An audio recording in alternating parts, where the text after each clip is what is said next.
Okay, so good morning. Good morning, good morning. Welcome back. Welcome. This is your first time. Welcome here to DNKL. So I'm actually substituting for Geshe Darge because he wasn't feeling too well. He's got allergies, so he asked me to substitute. So you can all get up and leave, like in high school. But anyway, so for those of you who came to the VSEC event yesterday, we celebrated the Buddha's birth and parinirvana and passing away with the Sri Lankan community and many, many different countries, Nepal, Bangladesh, Vietnam. I'm sure I'm missing many, Tibetan. We had about, I don't know, 250 people or so. So it went really, really well. And thanks to a small army of DNKL volunteers, including Corey and his daughter, and Beth came, and oh, you came too? I saw you, right? Yeah, Eric was there. Okay. So anyway, I just wanted to say one thing, which is that, you know, you think of, we think of Geshe-la with great admiration and fondness for teaching us, but you know, when you see how much effort he puts out, you know, he really exerts himself to the maximum in terms of keeping this place going, and he's so humble, so self-sacrificing, you know, like he has his bad allergies, right? But he's out there on the lawnmower, you know, for literally for hours, you know, and he's got his hat on, his big glasses, his face mask, but still, you know, with his allergies, I think that's what happened. It just really provoked his, an allergic reaction in his lungs probably. So he's coughing and very uncomfortable. And yet, you know, he's just out there to make the event happen. You know, he's really doing everything he can to keep the Dharma alive. So there's absolutely no sense of, you know, pride. You know, here he is. He's a Geshe-la Larampa, right? He's a top degree, like PhD ×2, and he doesn't, you know, have any sense of like, I shouldn't be doing this, right? He's just he's going to get the job done. He jumps on the tractor and he's out there. So likewise, you know, with Prevail and Gillick, they're just phenomenal. So I just wanted to say that, express my thanks. I taught them how to pull poison ivy out of the ground with his bare hands. You dip them in mud and pull it out. Okay. I'm going to try that. I got no poison ivy. Okay. So anyway, what we'll be doing today is a continuation of a talk on Guide to the Bodhisattva's Way of Life by Shantideva. And so we had, I asked Geshe-la how far he'd gotten, and he said to verse 52. So I think what we'll do is just a little bit of a, we'll start with our meditation, and then we'll do a little bit of a review, and then we'll move on from there. All right. And then we'll wind up with a meditation on how to confront and overcome strong mental afflictions, such as anger. So I'm not wearing the headset thing. Is that okay? Can you guys hear me? Yes. Okay. All right. Thank you. So we'll start with just a basic, foundational, all-important meditation on the breath. This is something that I hope, you know, we're all doing on a daily basis. In the morning, throughout the day, perhaps, you know, even in the evening. So important for centering and developing the mindfulness to check, keep an eye on what's going on in our minds and bodies. So we just begin by sitting comfortably, preferably with your back straight. It's really the most important tip. So you keep your shoulders back a little bit, your hips forwards slightly. That helps keep the back straight. And your hands can be folded comfortably in your lap or on your knees, whatever feels good for you. Most important thing, though, again, is to make sure that you don't start slumping over. So you can check from time to time, right? Especially if you start to feel like your mind is getting really drowsy or something, right? Could be that your winds are not flowing nicely and open, right? So just check. And you can keep your eyes closed if that's more comfortable, but the pro tip is to try to keep them open just a little bit, gazing down a few feet ahead of you. So a relaxed, open position.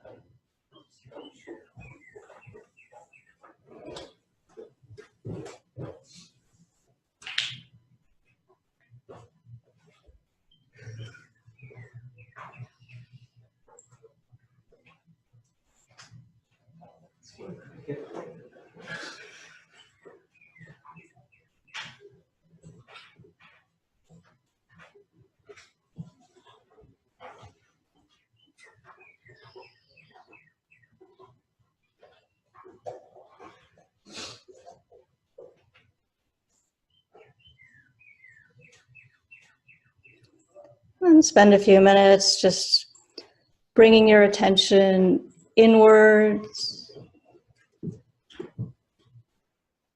disassociating from the fragrances in the room, the sounds of the birds, etc. Just bringing your attention inwards.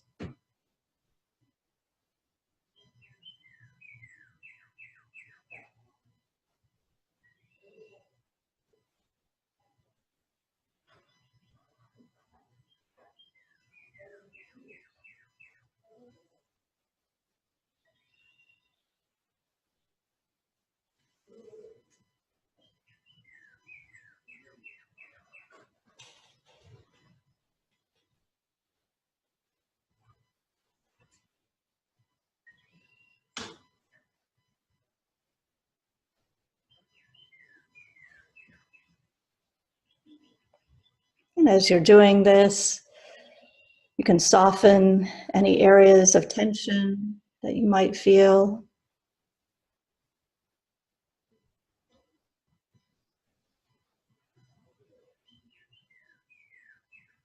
Just touching those areas with your attention and letting go.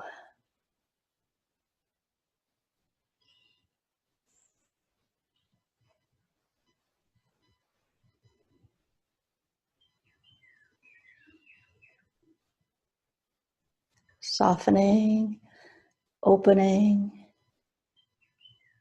and letting go.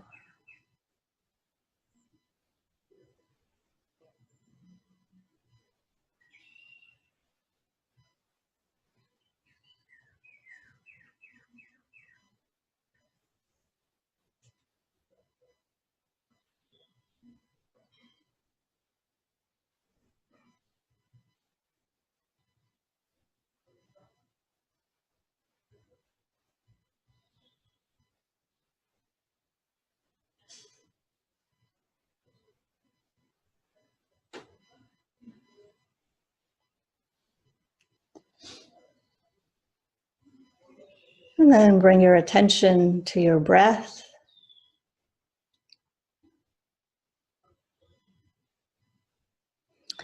And so without trying to control it in any way, just relax into that natural rhythm,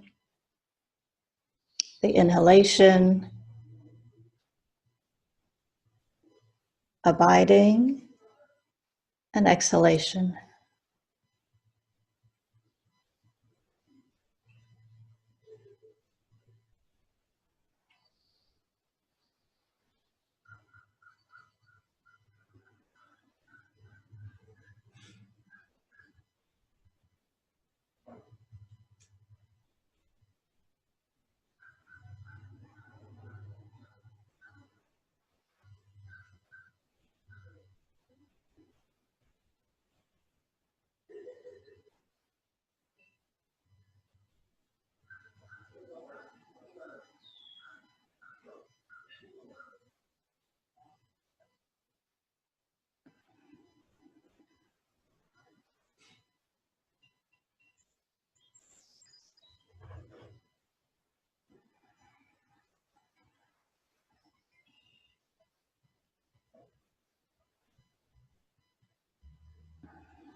And so we're following the breath from the minute it enters through our nostrils, all the way down as it fills our lungs, all the way down to the abdomen.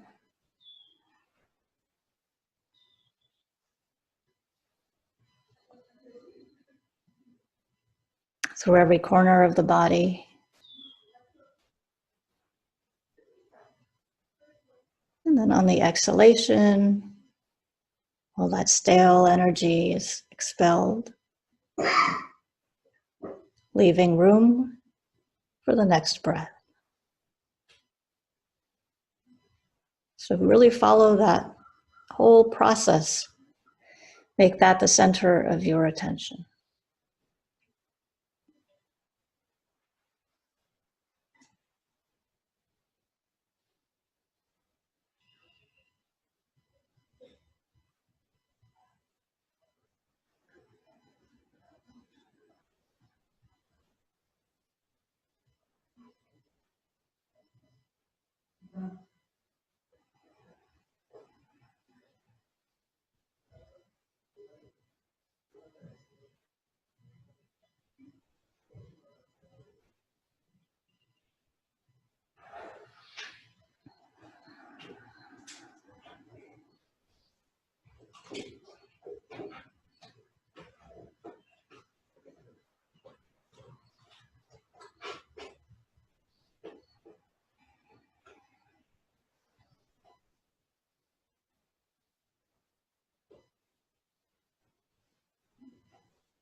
And if your mind starts to wander away from the breath, then just gently catch it and bring it back.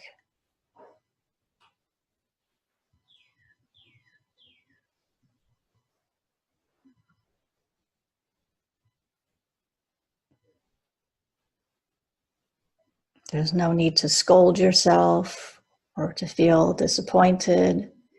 We're doing this without any expectations. So just return your focus back to the breath over and over and over.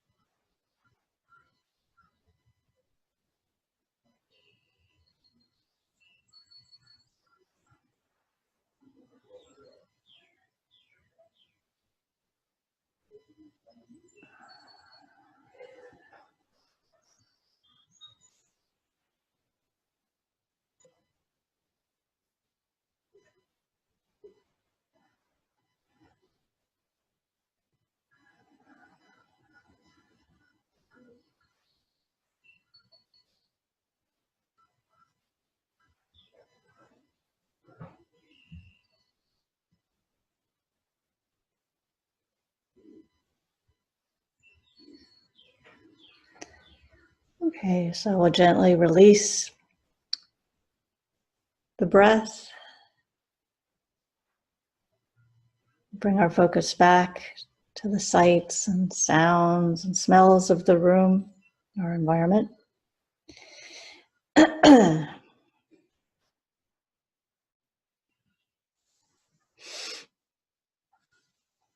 Okay.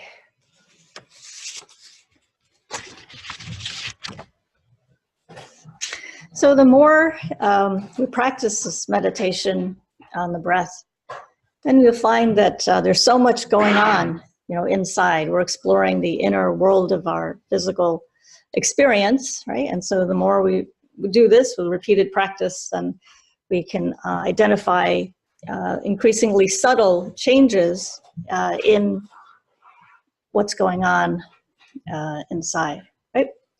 So then I think the tendency for the mind to be distracted elsewhere, like thinking of this and that, right? That tends to diminish over time because, we become able to stick with the breath, partly because we're detecting more and more subtle changes. We become more open to the subtle impermanence, subtle physical impermanence at least. So there's plenty to hold our attention while still remaining focused primarily, like on the breath. Any questions about that? Any insights? Hi. Okay. So if you've never been to DNKL before, is this if your first time here? Let's see a show of hands. Okay. So I haven't been here too often. I mean, well, I have, but anyway. Would you like to say your name and where you're from? Sure. Neff Secret. I'm here with my family. Oh. My wife's birthday wish was to come to a Dharma teaching. And oh my goodness. Found one. No problem. Oh, okay. Great. And Michelle.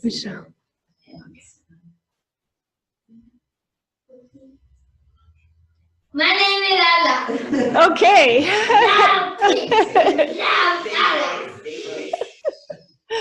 Great. Welcome. And you? My name is Michelle Lewis. I'm from Bridgeport. Oh, pretty far. Great. Welcome. Was there anybody else? Anybody else raise your hand? No? Second time to DNKL? Third time, second? Okay. I'm Stephanie. I live in Newtown, and I just moved up there from Black Rock 5 years ago. Okay. Oh, great. Yes? And this is our third time here. We're from Bridgeport. Oh, wow. Wow. Bridgeport, popular place. It's not that far. Like what, half an hour? Yeah. Yeah, 20 minutes. No, Half an hour. 30 minutes. Okay. Not too bad. 34 minutes. 34?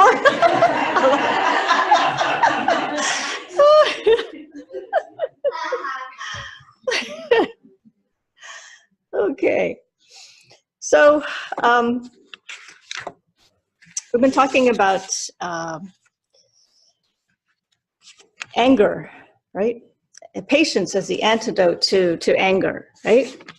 And of course, this is an experience that is common to everyone.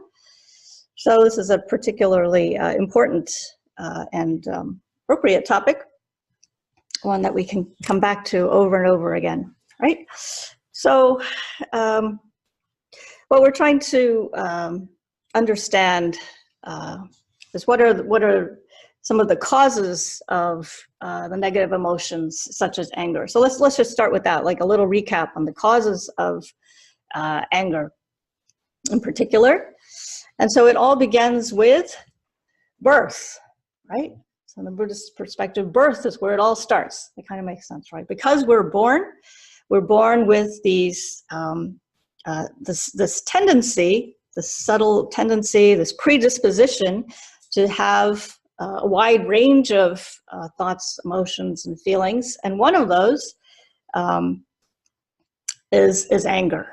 Okay, and so within us, because we're born, we're carrying forward this propensity, this tendency for anger to arise. And by being cognizant of this tendency, by accepting the fact that we have this tendency, then that's really the first step in being able to take steps to eliminate it. Okay, so the Buddhist path is one of working very, very hard, very strenuously to uproot the causes of suffering, right? And the causes of suffering are ignorance and attachment and anger and a whole host of negative emotions, right? So what we're trying to do in a nutshell is to wipe away, to purify ourselves of these negative propensities, these negative tendencies. And by doing so, when all of these negative emotions are eliminated, then spontaneously and naturally, then the opposite, all of the positive emotions, such as loving compassion, kindness, generosity, all of these other positive emotions, then naturally fill in the void that's created once the negative emotions have been eliminated, right? So, in terms of understanding the causes of the afflictions, then we need to ensure our own success, our own ability to cultivate these positive feelings. And one of the ways to do that is to be aware of the things that cause negative kind of emotions to arise, right? So you want to be careful, and you want to say, okay, these are the things that, push my buttons, right? These are the situations where I could get angry, or I could be tempted to buy stuff that I don't need, right? So I might be, like, if you really like fancy purses, women's pocketbooks, whatever it is, shoes, right? Don't go to the mall, right? Be careful. You have to, don't shop online. Like even things like that, right? It sounds silly, but it's like tempting yourself, right? Why do it, right? So you have to guard your mind. You know that that's going to be an issue, then don't go there, right?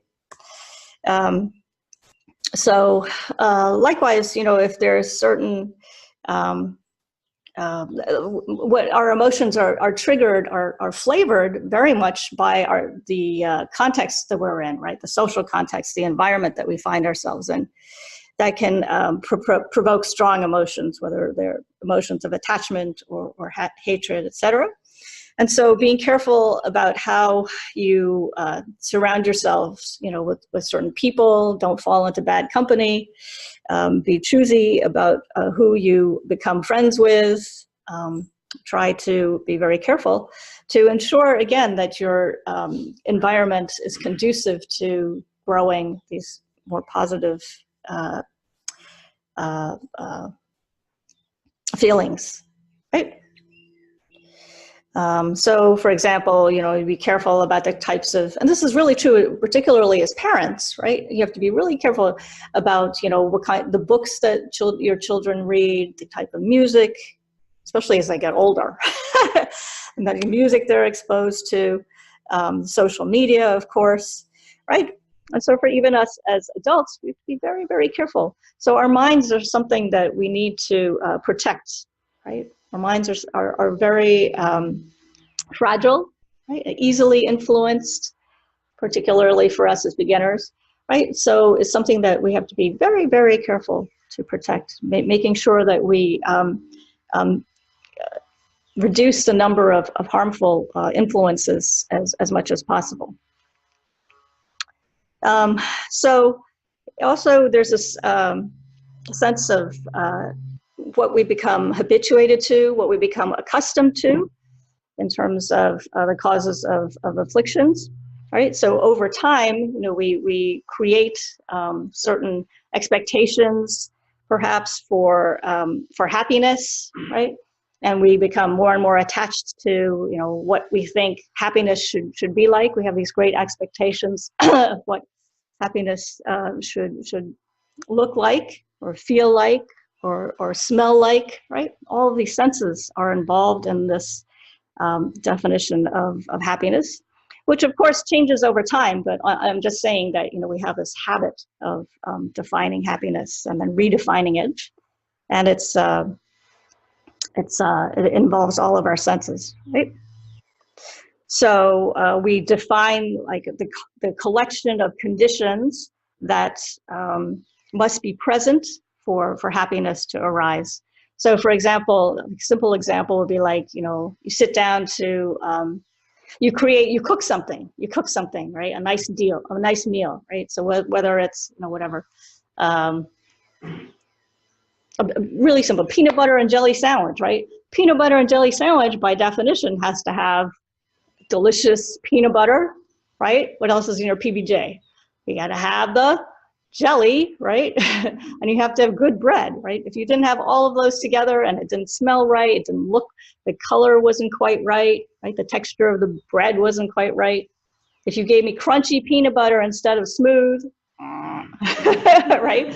So all of those, you know, conditions have to come together for me to smile at my PBJ, right? It's all the texture, the smell, the color, all of those aspects of experience come together to create this temporary emphasis on the temporary, okay, temporary pleasure, temporary happiness, right? And then the other cause of these afflictions is the fact that we tend to pay more attention to, we tend to exaggerate things, we tend to add qualities to things that don't necessarily, you know, have them, right? In fact, they don't have them. So another big idea in Buddhism is a sense that every adjective that we associate with something is one that comes from our own minds, right? And so, for example, like this cup, right? This big round cup, right? There's something here that we're all looking at, right? But our experience in terms of relating to this cup might be one of, oh, look at that green cup. That's the most beautiful green cup I've ever seen, right? So that tendency to exaggerate, to embellish, you know, what's otherwise just like a green cup, right? It's not the most beautiful green cup in the world, right? But our tendency to add to the simple experience, the simple perception of the object, right? That's a mental activity that we need to be very careful of. Okay, be aware of when your mind starts spinning, right? Okay, because that's what happens when that happens. That was a bad sentence. What happens when that happens? Okay, so what happens when we do that is you explode. Okay, yeah. So you tend to blow the situation out of proportion, right? And then all of a sudden, you know, if somebody takes my cup away or something like that, then it's not just the simple act of the cup disappearing. It's like all my expectations, all my love for that cup, all my attachment, right? Now you're really offending me because you took my cup, right? Not just any ordinary cup, right? So you can see how the mind just quickly just loses it, right? So we need to be mindful for that tendency, for that habit of exaggerating qualities that the simple object in and of itself doesn't have, right? So you could, that could work the other way, right? So I'm drinking this cup of tea and I could say, oh, you know, ooh, no sugar, no lemon or whatever, right? Oh, the worst cup of tea I've ever had, right? And then I could go on off, make this big story about how it's the worst cup of tea, right? And so our minds, you know, are doing that, unfortunately, like all the time, right? All the time. So we have to be very, very careful. What's really there versus all the adjectives and adverbs and stuff that we then tack on to the experience, okay? So just realizing, just realizing that that's what the mind does. That's the mind interacting with the objects and creating these big stories. Okay, that's a big idea in Buddhism. All right. So the recap in terms of what we've covered in this just particular chapter on patience, because we're already on page 52, and Geshe-la has been teaching this text for, I guess, a number of weeks, if not months. But just a quick recap. So particularly in the case of cultivating patience as an antidote to anger, why is that important? Well, Shantideva talked about the disadvantages of anger, right? So why is it not good to experience anger? What are the consequences of anger? Right? So if you allow yourself to feel anger and perhaps express that anger towards yourself or towards others, and what are the results? Then he talks again about the causes of anger. He talks about how to avoid anger. So what are the antidotes to anger? How do we quickly, assess the fact that we're getting angry, and what steps do we take when we detect that the anger is arising, right? So, let's see. And one of the questions that we talked about in some of the previous classes is anger ever justified, right? So we can come back to that later. So here we're going to talk primarily about the antidotes to anger. That's sort of where we are in the terms of the discussion. And there's a really good commentary on Shantideva. It's called The Way of Awakening by Geshe Tupten.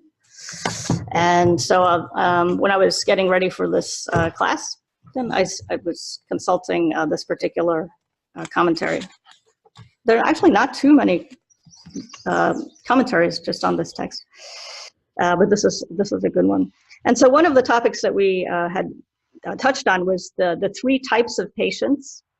The patience of enduring the suffering we encounter in life.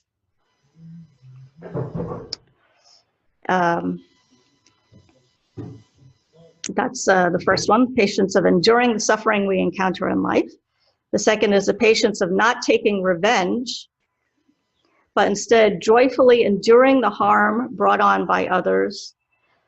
And the last is the patience of accepting difficulties in Dharma practice. Okay.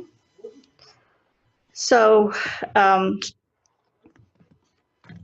patience of enduring suffering, examples of that include problems such as ordinary experience, right? So anything that causes suffering in your life, whether it's sickness, right, or hunger, or cold, or having difficulty finding a job, or having difficulty in school, whatever it is.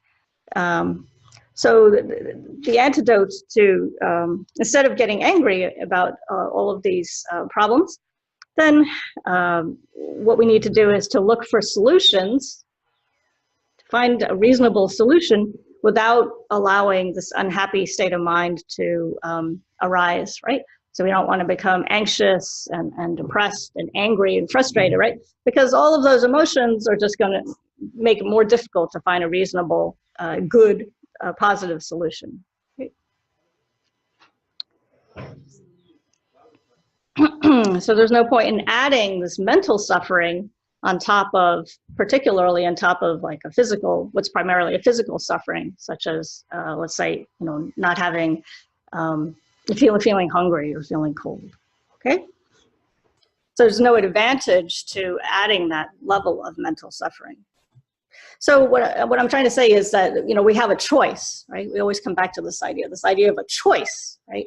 So if you're experiencing a difficult situation, you can, ride with it, go with it, or you can make it, that much worse by adding your commentary, spinning your story, and then publishing your story, broadcasting your story, okay? So the second type of suffering is the patience of joyfully enduring the harm brought on by others. And these ideas will be expanded on it, and then we'll come back to them as we go through each of the verses, but I'm just doing this kind of as a preface. So it's the patience of joyfully enduring the harm brought on by the others. So if somebody, harms us, whether it's through an act of speech, right? So somebody says we're an idiot, or whether it's an act, a physical act, right? Somebody punches us. And this extends to our possessions too, right? So if somebody dents our car or whatever, instead of responding with anger, then instead we need to think of the situation in a positive way and think, wow, okay, this happened. If I get angry back, if I yell back, is that going to make the situation better? No, it's just going to, spin out of control, right? So if somebody bullies me, right? If somebody bullies me and if I bully them back when I get a chance in revenge, in retaliation, then the situation will just escalate, because then that person will bully me back and then I'll bully, right? So rather than allowing ourselves to, out of reflex, respond, to hate with hate, instead, again, because we've been training our minds all along, then being able to immediately say, whoa, I'm not going to let that happen. I'm going to keep my mouth shut. I'm going to self-control, right? It's just what we used to always call like self-control, self-regulating, right? Not allowing yourself to act out of, brute force, brute emotion, but instead being able to use your mental vigilance, use that mindfulness to say, whoa, hang on, watch out, dangerous situation. And then gradually, you get to the point where you can think about whatever's happening to you in terms of karma. So that brings us here to karma. That was a really, really good point. And I know Geshe-la talked about this, but it's worth coming back to over and over again. So in the Buddhist sense, we talk about how everything that we're experiencing is the result of actions that we've done in the past, right? So any positive experience, such as our ability to come together today to talk about a little bit about the Dharma, and as well as any negative experience is the result of acts specifically that we have created in this life or in previous lifetimes. And so it's natural, right? As we get up in the morning, we think, oh, I wonder what's going to happen today. Really, we have no idea, right? It's all karma ripening from moment to moment, right? It's just karma ripening. So it's good to think of ourselves more as like an ongoing river of experience of karma ripening. It's like a process. We're more like a process. And when you think of yourself in that way, then there's no self. There's no me, myself, and I per se. Rather, we're just this river of ripening karma. So, so in that sense, the idea of karma is that whenever we experience something negative, whether, like I said, whether somebody beats us or criticizes us or robs us, etc., then you can say, well, okay, so that negative karma has come to fruition, right? This negative karma, it has borne fruit, and that because it's borne fruit now, in this particular instance, right, then that means that it's been used up and it will never happen again.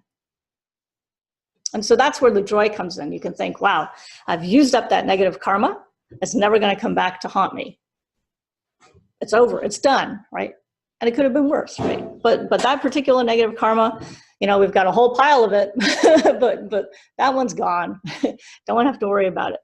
So in that sense, we can meet difficulties with a sense of almost a relief, right? Like, ooh, got rid of that one, right? I don't know what else is going to happen.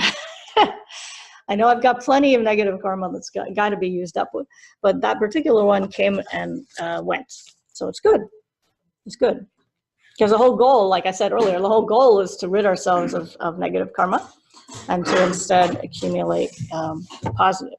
Right? Is there a way to accelerate that process? Yes. No, that's a good question, right? Purification, right? Purification of negativity, right? So the whole,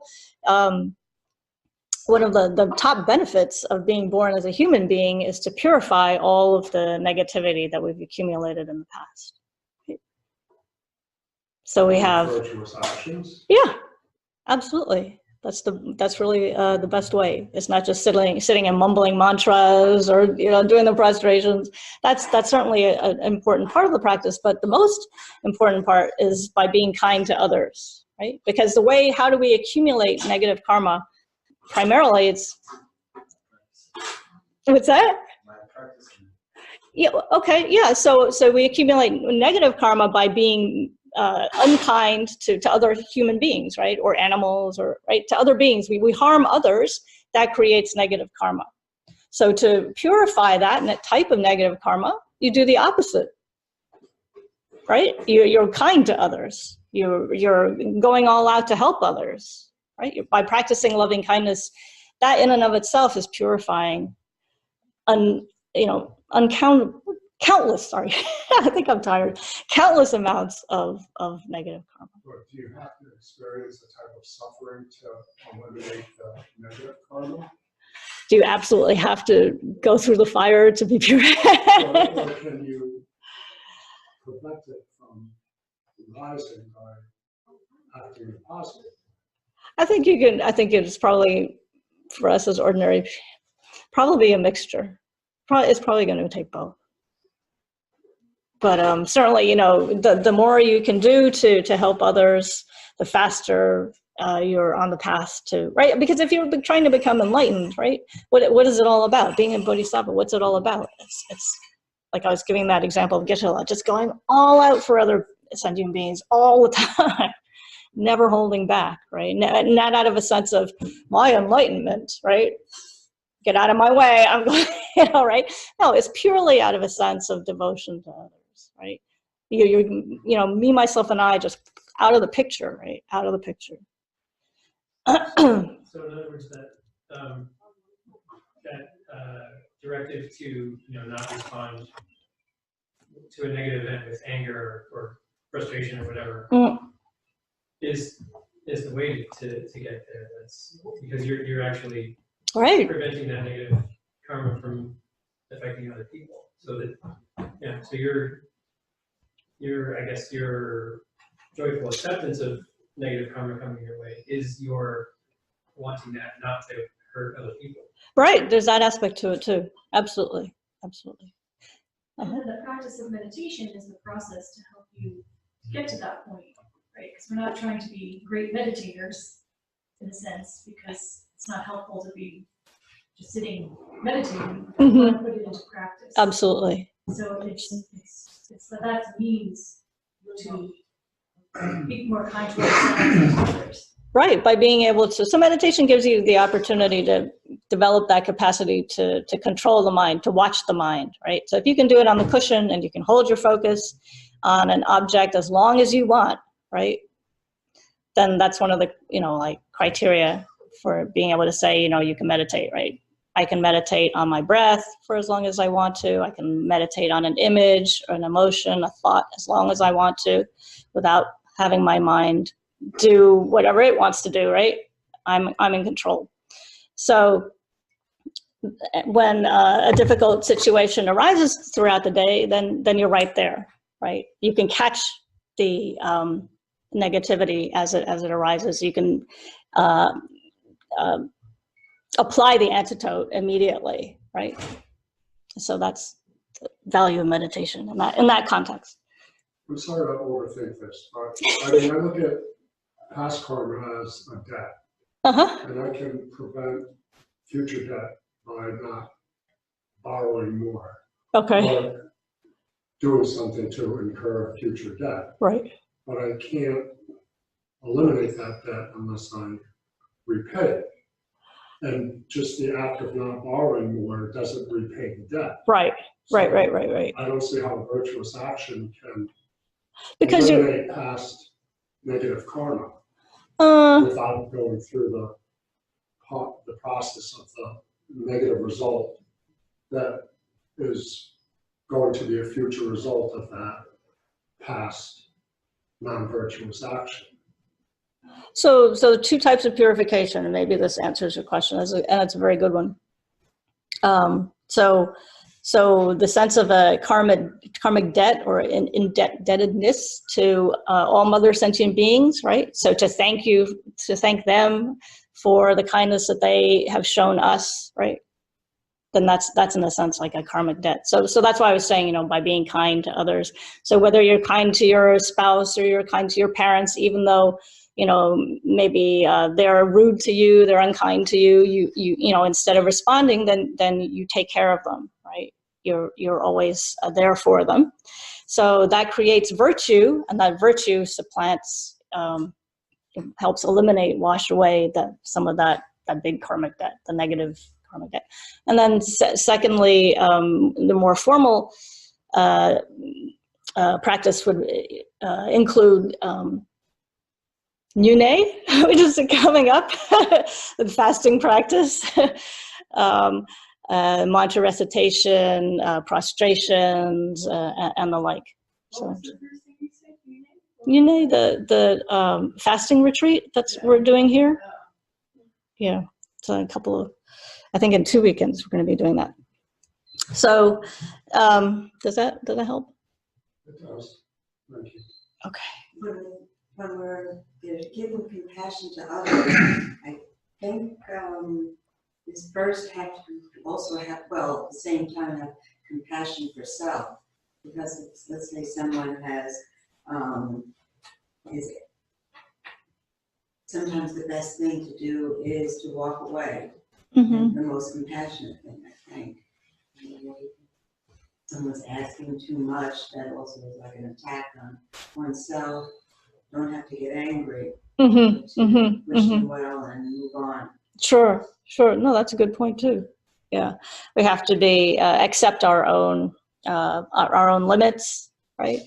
And if you think that by staying in a situation with someone who might be a little more than you can handle at the present time, then if you need to just excuse yourself from the situation so that you don't become angry, right? If you can say, oh, I just I can't do this now, right? Then that's okay. It's better than staying in the situation and having to express, anger, having to express negativity, just because we're beset with these, we're under the control of these very, very powerful negative emotions that come from the sense of self, right? But anyway, these emotions are so strong, right? And we're beginners, it's hard to control them. And so we give ourselves, that benefit of the doubt. Likewise, we have to extend the same courtesy to others, right? Realizing that others are also under the control of these strong negative emotions, and that's why they act the way they do. Okay? So, where are we? 10, 11. So for those of you who have been with this class so far, are there any particular ideas or even verses that have resonated with you that you like to bring up before we start with verse 52? 57 and 58. No, we didn't get there yet, dude. Go ahead. I only got 52. He's the eager beaver. Okay, we hold that thought. Maybe we'll get there today. Yeah, geez. Eager beaver. Anybody else? Or in general, any thought related to? Oh.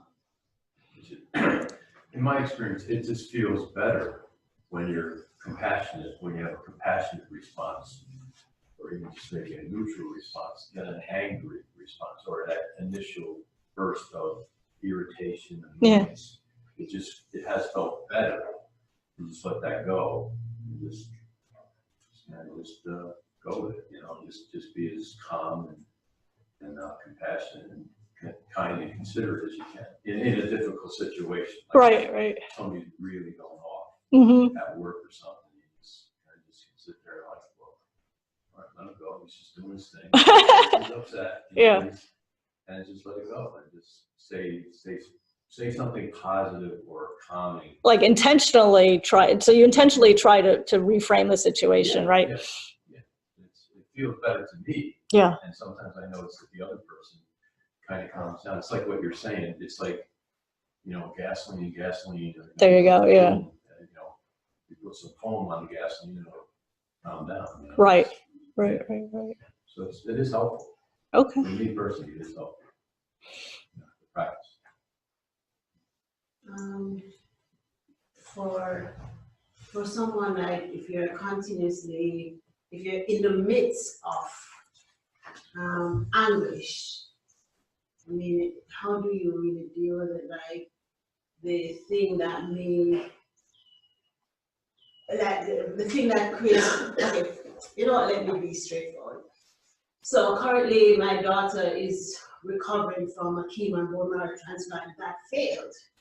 And the way it failed, it should not have happened. That's the first they've ever had a situation like that. And so, you're home with your child, she's a teen, and you have all of these, so you're dealing with your child's emotions, your emotions, and then you're dealing with all the medical things related to her, whether it's appointments, almost every other phone call is from different areas. Like, how do you create your little peace? And that's where I'm having issues, sorry. That's very hard. Yeah. That's very hard. Even though you say, it's hard because you're facing your child and she's 13 and she's asking these questions. Yeah. You're trying to address that while you're trying to keep your peace because life goes on. So you still have other things to deal with outside of all of that. Sure. So, I'm trying to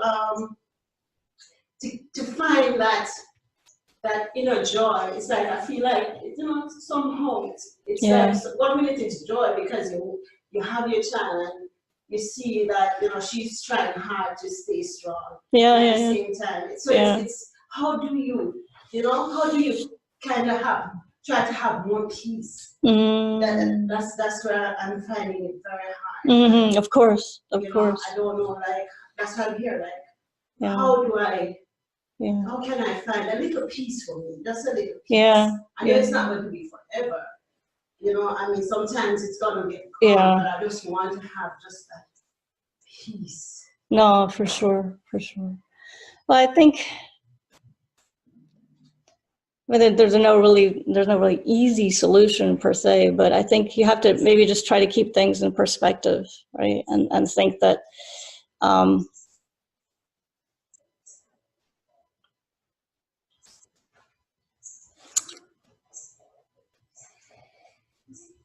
maybe if you can do just a little bit of meditation, just having a little time for yourself, right? Telling yourself that,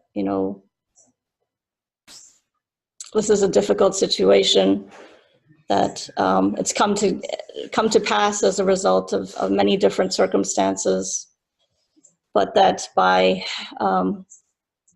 being caring, and nurturing for yourself, giving yourself to have that time to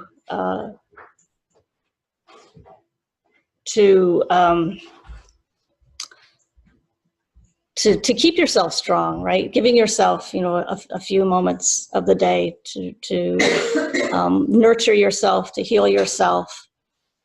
By being strong and taking care of yourself, then you'll be able to be strong and present, for your daughter as well. And realizing that, there's only so much. There's only so much that you can do, right? And so you do, the best you can for those things that you maybe can't control, right? Because we're talking about karma. Then we have to let it go, right? And so maybe that would help a little bit. So being able to, you know, accept what you can do and do your best in those areas. And then for those areas that we can't do anything about, then just having to accept that and letting it go. And then there's also, you know, with respect to your daughter, because you want to be able to help her as much as you can, of course. Then we can do the a breathing meditation, where you're breathing in all of us can do this, you know, in any situation, right? So with every breath that you take, you breathe in that person's sorrow, that person's suffering, that person's, you know, fear, right? Breathe in all of that in the form of, you know, dark light. Think that you're taking all of that suffering on. And then with the exhalation, you send out all your love, all your joy, all your caring, all your comfort, right? And by doing that meditation, you know, you help yourself, you know, feel stronger. You calm down your own fears, right? Because it's a very tactile meditation. And at the same time, you know, I think if you're holding, you know, your daughter's hand, then she'll be able to feel, you know, what you're doing. Right? You don't have to explain it, you know what I'm saying? But just being there, right? By being there and holding her hands, looking at her, you know, in the eyes, and then all of that positive energy, you know, will definitely have a good effect. So thank you for sharing what you're experiencing. Okay, so we're already at 11 o'clock. I forgot, this class was only an hour and a half. The other classes, for some reason, are 2 hours. This was short, so I always forget. I gotta speed up. Okay, so verse 52, we're talking about the mind, for those of you who have the book. Since my mind is not physical, in no way can anyone destroy it. But through its being greatly attached to my body, it is caused by physical suffering, right? So the mind, like we've been talking about how suffering comes primarily from the mind. So what's the relationship between the mind and the body? So the source of suffering is the attachment that we experience for our body, right? And so actually just yesterday we were at the, after the Vesak celebration, the Venerable Bhante Dharmaloka, the Sri Lankan organizer, we were sitting down having some tea, and poor Geshe-la, because he'd been mowing the lawn for so long, had a really bad allergy attack, I think. And so he was just coughing uncontrollably. And Dharmaloka said, he said, the body is suffering, what about the mind? Right? The body is suffering, but what about the mind? And it was a perfectly appropriate comment, because even though Geshe-la was coughing and coughing for like 15 minutes straight, you know, he was still in a positive frame of mind, right? He was still engaging in the conversation. He didn't get mad or anything. He was still very positive, right? So like I said earlier, you know, the mental suffering is optional.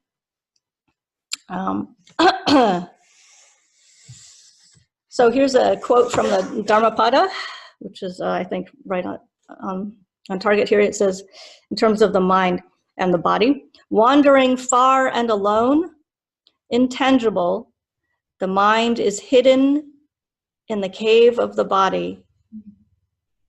Those who would restrain the mind are liberated from the bonds of Mara. Mara being the forces of darkness and death. Right, kind of all those evil temptations, all those things that pull us here and there and cause suffering, okay? So by restraining the mind, then we can find happiness. Okay? So it all comes back to this idea of restraining the mind, guarding the mind. Verse 53,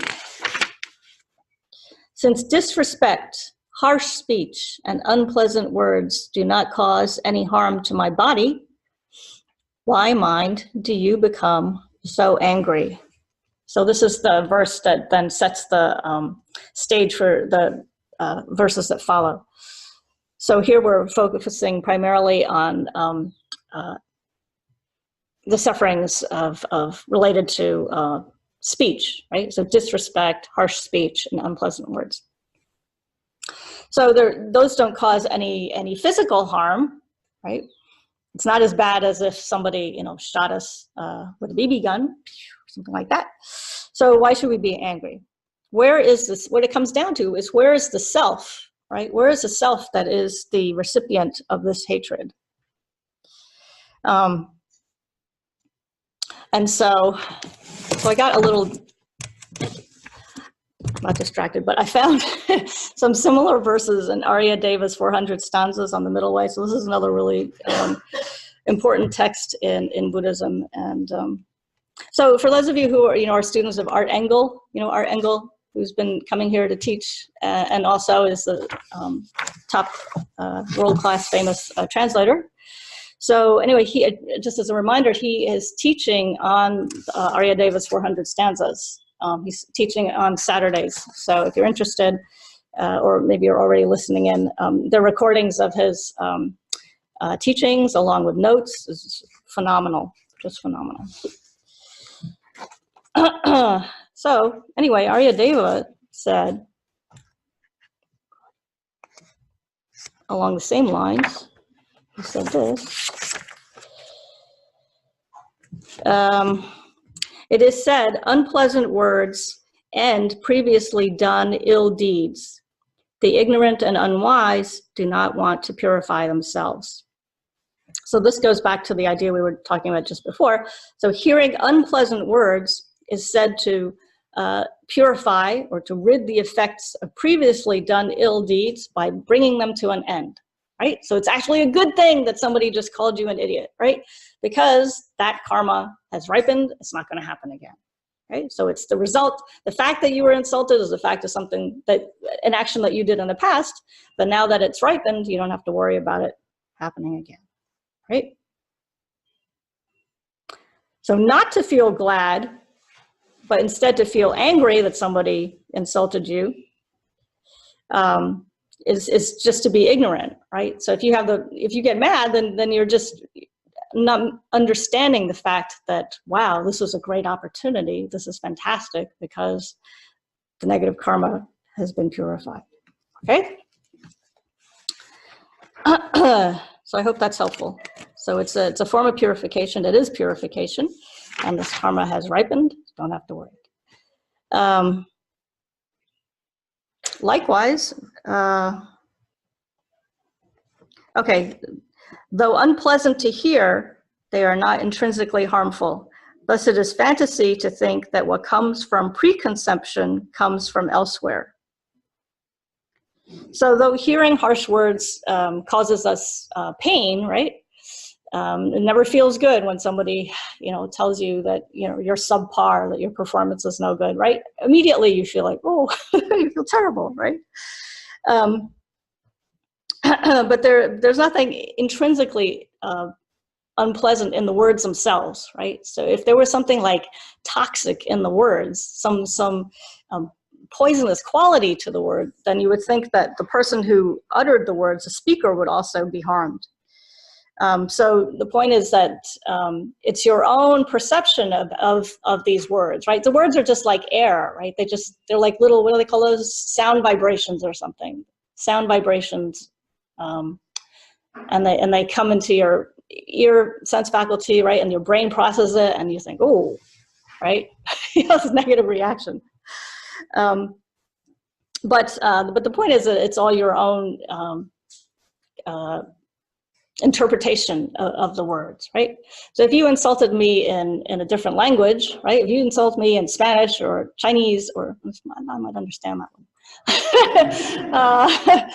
one. Anyway, in some different language, then you know, it would just be like, oh, I'd still be smiling at you because I wouldn't know what you told me, right? It'd be like meaningless. So again, it's your interpretation of these words. So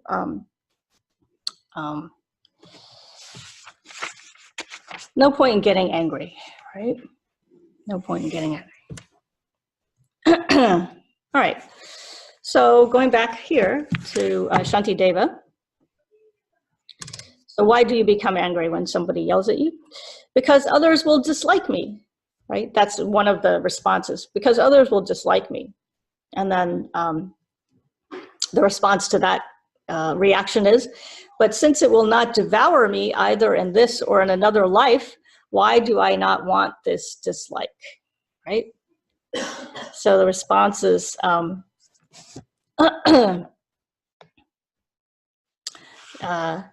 if you argue back and you say, oh, well, it's okay for me to become angry when somebody says something mean to me, because others, like in my community, maybe my family, my friends, maybe they'll turn against me, right? If they think that it's true, like if the other person tells me, Tendrol, you're such a liar. You lied about and you stole money, right?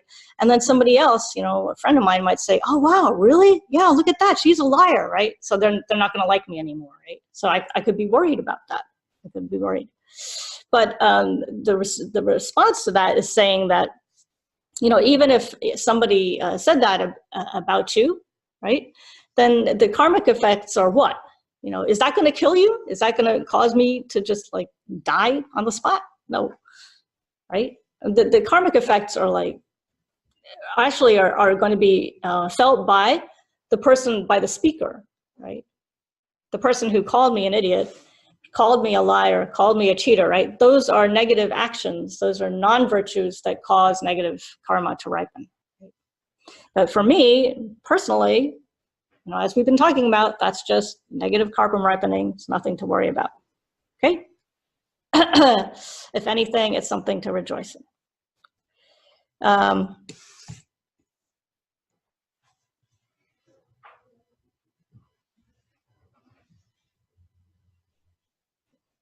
Right. So if instead I respond with a tooth for a tooth, an eye for an eye, then my reaction is the one that determines the karmic consequences for my future. All right.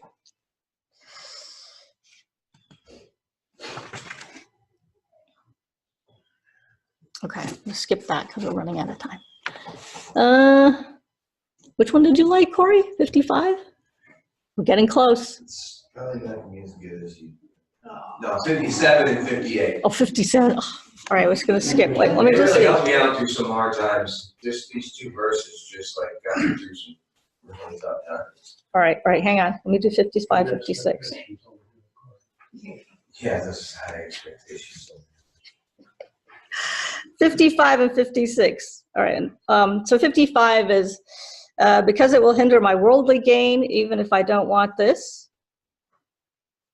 Oh, okay. So if somebody, likewise, if somebody disrespects me, uses harsh speech and unpleasant words, then somehow, maybe it's going to ruin my worldly gain, meaning like, your career potential, your ability to make money, whatever, right? So the response is, being attached to, fame, fortune, your bank account, all those things, right? Are that type of craving, that type of attachment is the source of our unhappiness, right? So, and then with the follow-on to 56, thus it's better that I die today than live a long but wicked life. For even if people like me should live a long time, there will always be the suffering of death.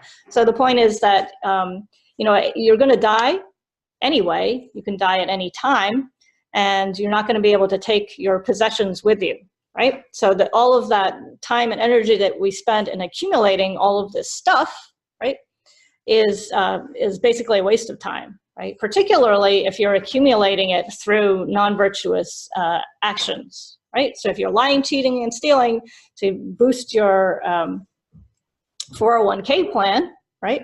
Then, or you're cheating on your income taxes, whatever, to get a few more pennies and cents, right? Then you'd be better off, since all of that is going to go away when you die anyway, right? So you might as well just live a short life, right? Live a short life, because then you're minimizing the amount of non-virtuous karma that you would otherwise create.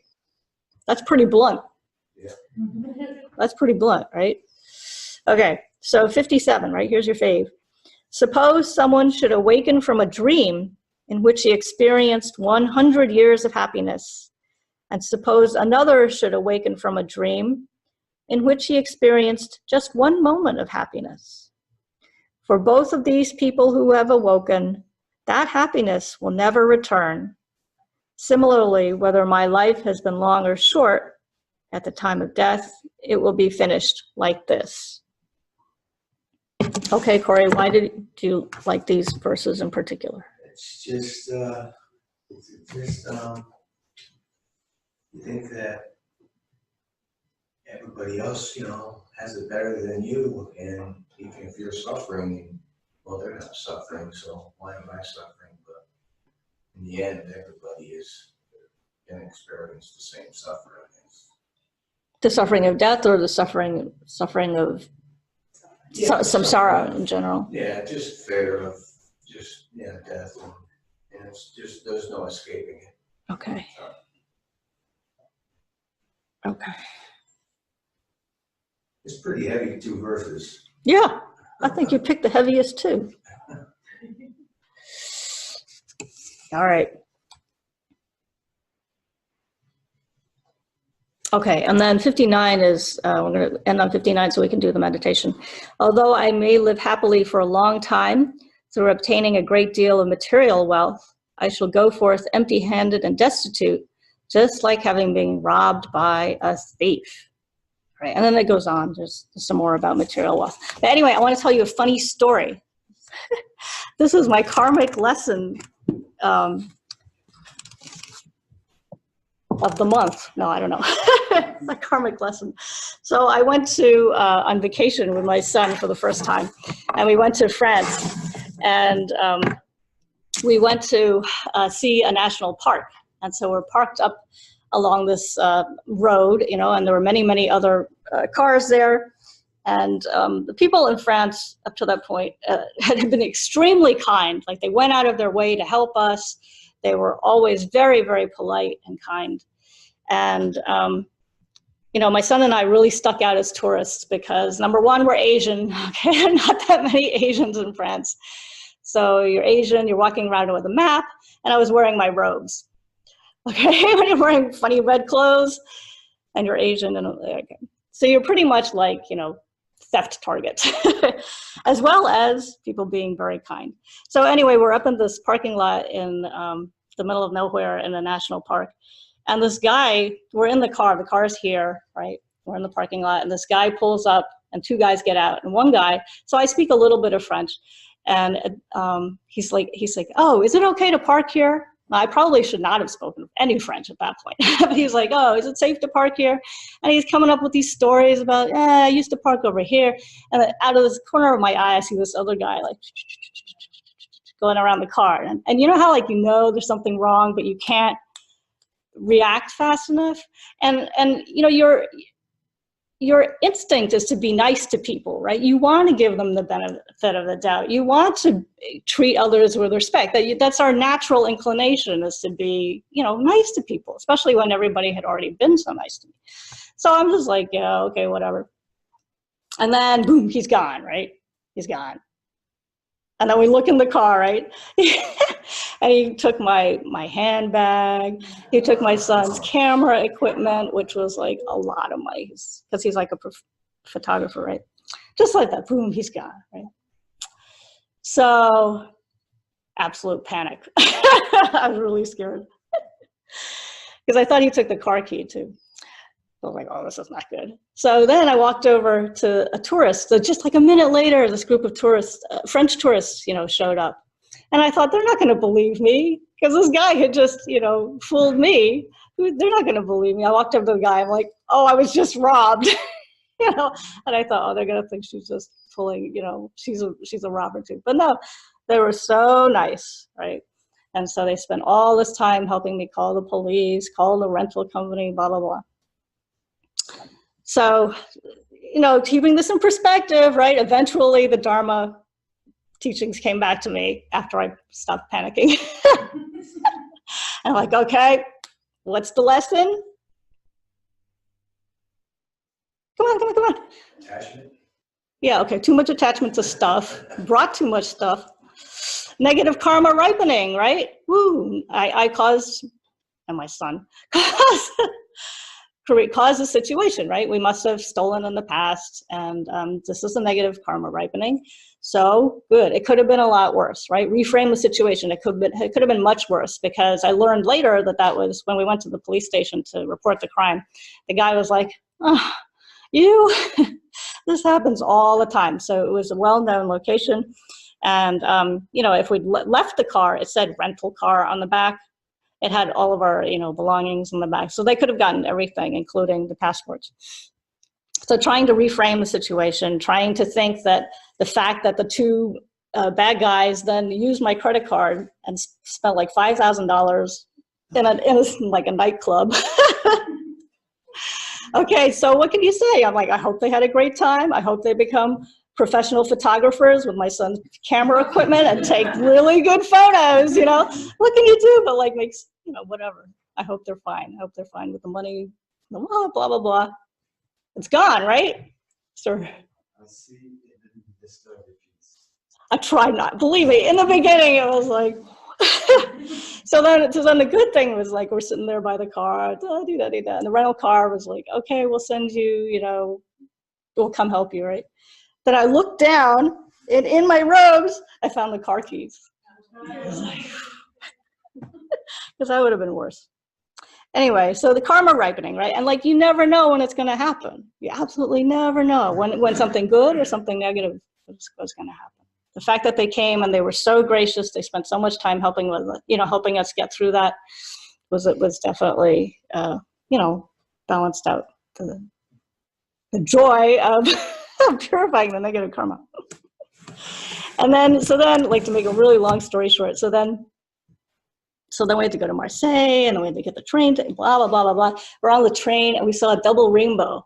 Have you ever seen a double rainbow? I thought that was so cool. We saw a double rainbow over the Cassis, which is where we were staying. So a double rainbow, we thought, okay, something's good. Luck is changing here. This is good. And then we're on the metro, and I'm just saying these little stories because I'm sure you can all relate to it. We're going in the metro, and the metro in Paris is and in all of the French cities, it's just top notch. I mean, it puts America to shame because it's so well organized. But there are a lot of stairs. Okay, a lot of stairs. And I saw this elderly gentleman, and he was carrying 2 suitcases, right? And we'd been schlepping heavy luggage up these stairs a lot. So I knew, you know, like there was some compassion there because I knew how hard that was. So I just said, you know, hey, excuse me, can I help you with your bag? And he said, oh, no, I've got it. You know, this is just part of traveling, part of the experience.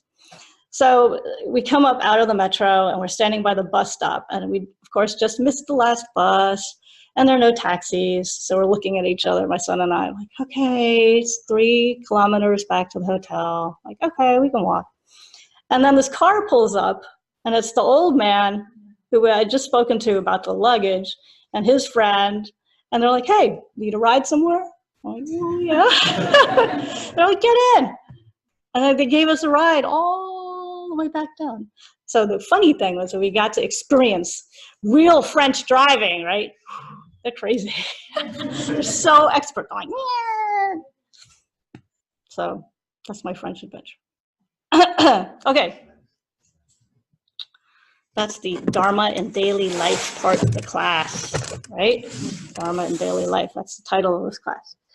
So what I found very, very helpful, actually, was this approach from the Mindful Self-Compassion Workbook. We've been, I think, talking about this by Kristin, Neff, and Dr. Christopher Garmr, both top PhDs in this field. And they explain a very good technique for working with difficult emotions. So I tried to remember and use this when I was going through that somewhat painful experience.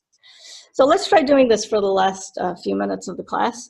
And I hope that you will find it as beneficial as I did. And I can't remember if we did this in the last class, or I think I ran out of time last class and we didn't do it.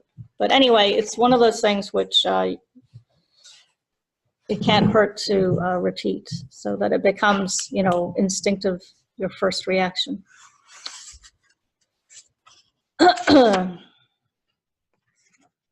And so the main emphasis here, the main technique is to label your emotions as they arise. So being able to pinpoint what you're feeling instead of just having this morass of gray squishiness, right? And then to becoming aware of the emotions in the body, like where are you feeling these emotions most strongly? And then allowing yourself to soften and soothe and allow whatever you're feeling to arise and to be experienced, okay? So that's pretty much it. So we begin by finding a comfortable position, just as we did this morning. So just sitting in an open, relaxed position, with your back straight, your eyes maybe a little bit open, looking at the ground in front of you. And then if you feel comfortable, you can place your hand on your heart or anywhere, maybe in the back of your neck, whatever, a soothing place for a few minutes.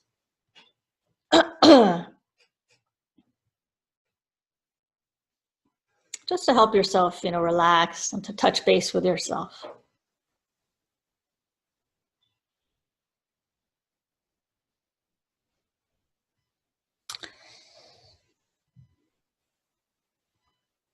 And then allow yourself to think of I think we did do this last time. Think of a moderately difficult situation that you may be experiencing. Nothing, not too painful, not too easy. Something that you think that you can manage, right? And so if it's an illness in the family or some serious financial difficulty, then maybe we're going to work up to that. Maybe don't try that right now, since this is our first time. But whatever you feel is appropriate.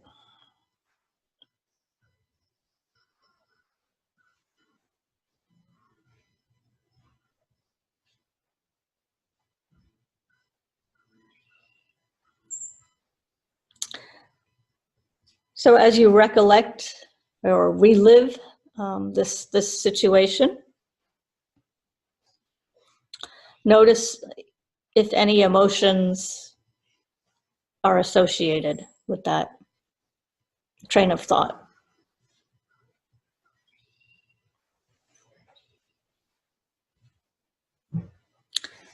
And if so, label these emotions, label these reactions as specifically as you can.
And then name the emotions to yourself, right? So you can say to yourself, that's grief, or that's fear, that's loss.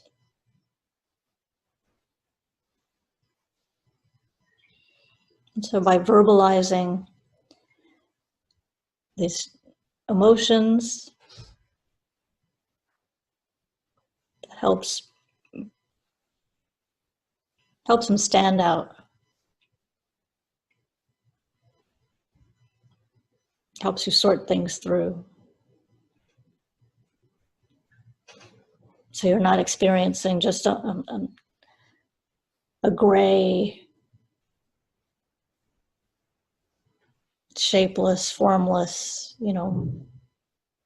shape-shifting kind of anxiety. By naming these emotions, by teasing them out, then that helps you set boundaries, set parameters, I think, to what you're feeling.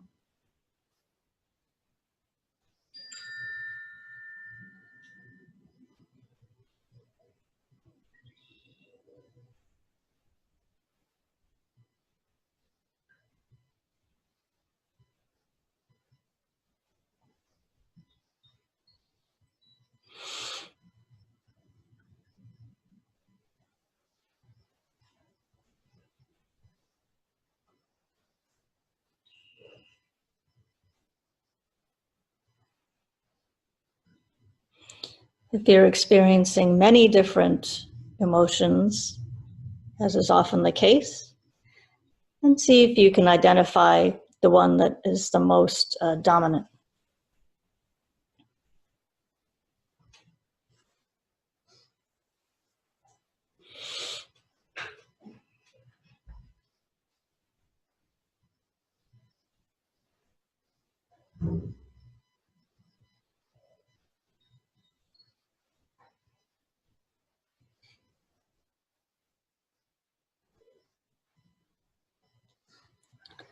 And then expand your awareness to your body as a whole.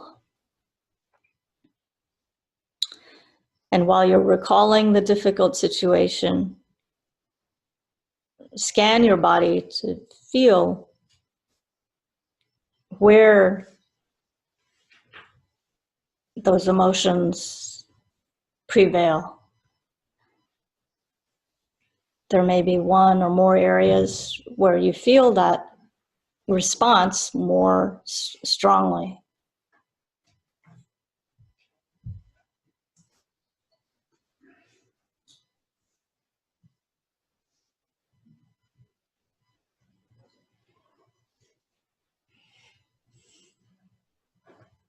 For example, if it's fear, you may feel fear more tightly, like a tightening in your abdomen.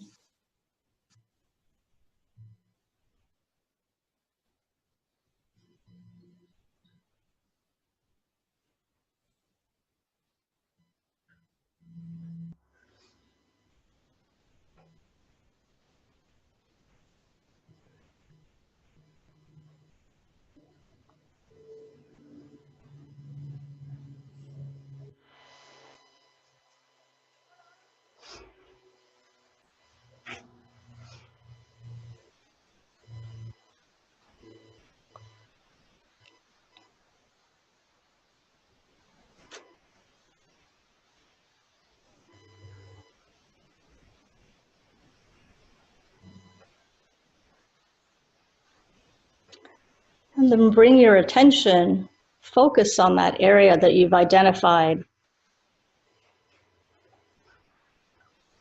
as being where that emotion resides. Bring your focus to that area of the body. And just rest in that. Rest with that emotion, rest with that physical sensation.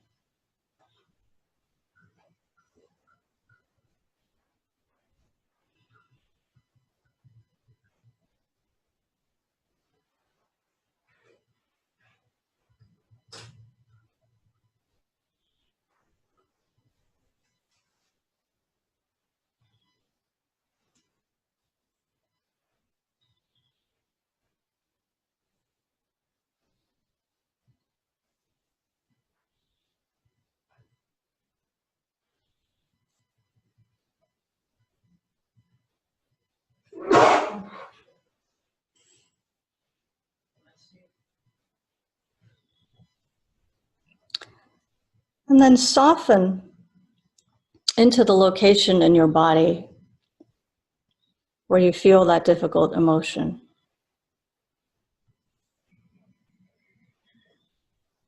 Just relax into that space.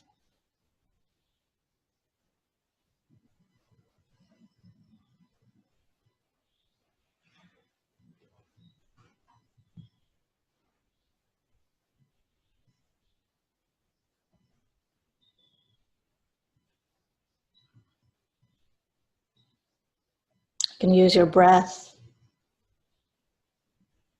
as a way to soothe that tension.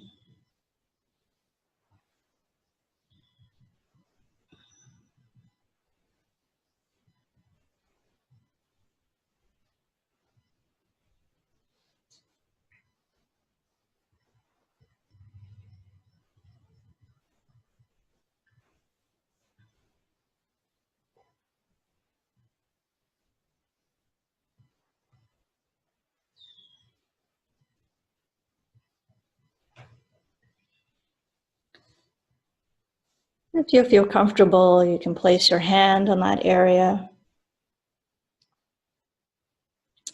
allowing the warmth of your hand to heal.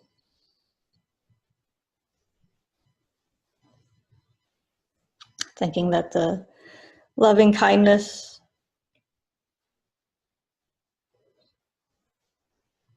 flows from your hand, relieving that suffering.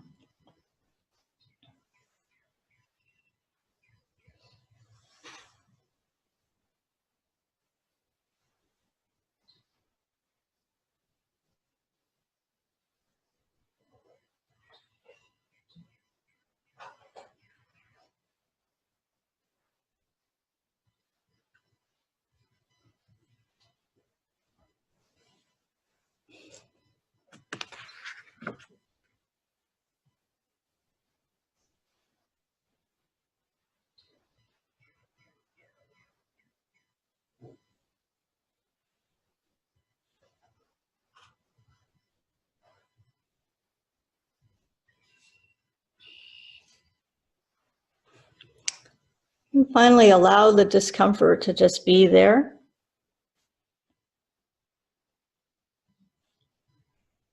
Releasing the need to make it go away.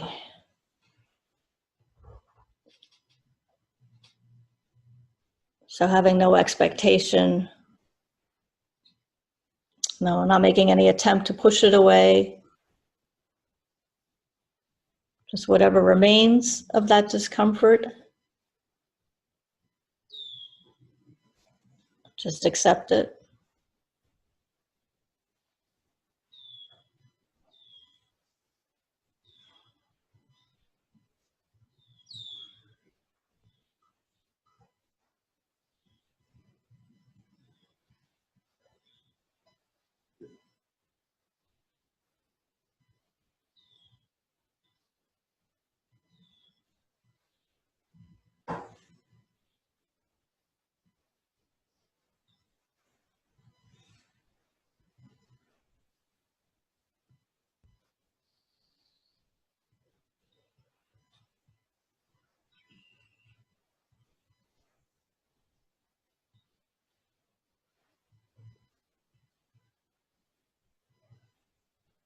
And then release your attention on that experience of discomfort. Just focus on your body as a whole. Allow whatever you're feeling right now in the present moment. Just accepting that.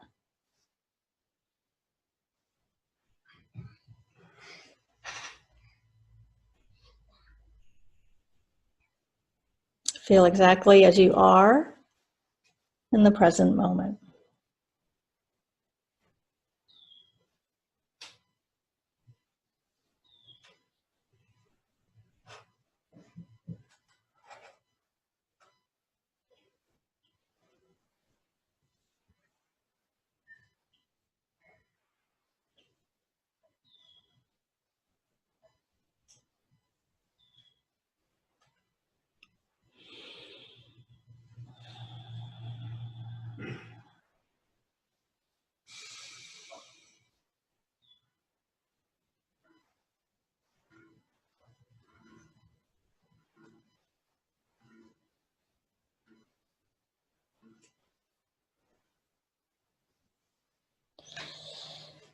Okay, if you can bring your attention back to the room. Open your eyes. Are there any questions or comments?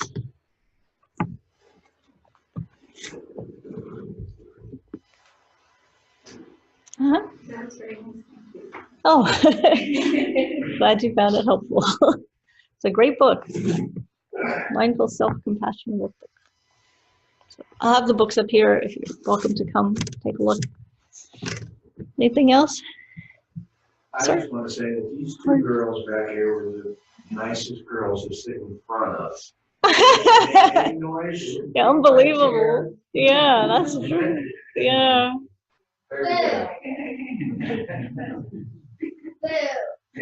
We do have kids classes here. I don't know what the schedule is, but we do occasionally have children's classes. So welcome to come. That'd be great. I have two questions that I think may be related.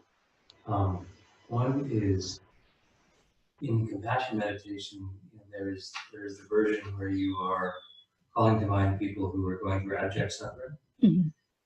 And it occurred to me when you were talking about paying off karmic debt, that in a way there's this other version or aspect of that meditation, which is taking delight in the fact that those people are also paying off karmic debt, which seems a little perverse in some sense, but I guess follows from what you were saying. And then the second question that I had that I think may be related is the difference between a negative experience that is reacted to with mental afflictions, anger and frustration, jealousy, greed, whatever it might be, versus those where you can release the mind and what the karmic effect might be of one versus the other. Is that a question or an observation? It is a question. Oh, so you're saying if you are in a situation where you could react, where you have a choice, right? In any situation, you have a choice, right? You can react in a way that will create positive karma to ripen, virtuous karma, and that would be always acting in a way that does not harm the person who's attacking you, right? So doing something to help the other person, right? Versus acting in a way that would create negative karma both for the other person and for yourself, right? So it's a choice. I don't think I answered your question. If mentally we react in a sort of spacious and non-attached way to a negative event, versus another situation where you react with lots of afflictions. Right. Is the pay down of karmic debt the same in both those cases, or is it different? No. So it's better. It's always better if you're refraining from creating more negative karma by. So the negative karma is associated with actions such as killing, stealing, lying, cheating, stealing, sexual misconduct, malicious intent, all of those things, right? If you do any of those negative actions or you have that in the back of your mind, right, that creates negative karma. So if, on the other hand, you respond to somebody who harms you, with love and compassion, right? If you specifically say, oh, okay, I see that you're harming me, but, I'm not going to be fooled, by my negative emotions. I'm not going to let my negative emotions drag me down that road. Instead, I'm going to use my wisdom to say, whoop, whoop, I see that that person is also suffering just like me. I see that that suffering corresponds to the suffering in myself, that we're the same in that way, that all people have that same tendency, right? And so the compassion arises when you see that similarity, when you see that all other beings are like your mothers, right? Or we have such that others have helped us in so many ways, right? Then if you can think along those lines, and when somebody is upset at you, mad at you, then you just disregard their anger, their frustration, right? And instead, naturally, you respond with compassion. And so in that sense, because you're not if you hit back when somebody punches you, then you create negative karma, right? For the other person, for yourself, right? Those who stay quiet, but inside, in a way, your energy is hitting back. Okay. Because I know I've been around people, they may be quiet, you can feel it. Well, okay, but it's, I mean, at least they didn't, you know, explode in rage, right? So they're getting there, right? That's one thing, you know, restraint, right? Restraint. If you can't completely, you know, feel love and compassion, then at least not saying anything, right? I mean, and then you can keep it to yourself, and then take a deep breath. Take a deep breath. That's a good start, right? That's more than I can do. Sure. You put out the positive comment, and then you do a meditation to get it out of you. Okay, yeah. Yeah, there you go. Yeah, that's what That's right. Then you can always, at the end of the day, it's always good, or right on the spot, or, you know, at the end of the day, certainly, you stop, you think about the day, how did it go? You know, it's like black stone pebbles, white pebbles, right? I end up with more black pebbles, you know, from negative acts, or white pebbles from good things that I've done, right? And so that's, in a sense, you know, a quick meditation. Review the day. How did it go? How can I do better, right? Anything else? Can I just make a comment? I think, I don't know your name. Yeah. Yeah, I think kind of what I heard with Nick's question was, and this is just my interpretation, if there's two people and I'm a recipient of some harm, then at that instant, I've reduced some of my karmic debt. Because Right. as far as I know, that's how it works. Now that moment has passed, and then my response to that can either be react in a positive or a negative manner. Right. Now that's a separate incident, which then may result in a separate future set of karma. Set of karma. Karmic consequences, So yeah. they're independent of each other. Or they're Closely related. mutually exclusive. They're not contingent. The dissolution of the negative karma by being the recipient of harm. Yeah. And then whatever happens Next. That. Right. Yeah, that's a way of thinking of it.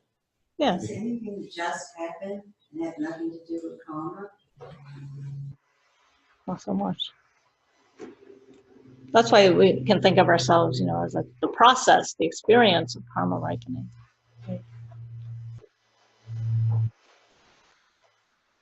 So, like if you're in a plane and the plane crashes, the plane itself, you know, is caused by infinite causes and conditions, you know, that cause the construction of the plane and blah, blah, blah, right? But your experience of the plane crash, that's your karma.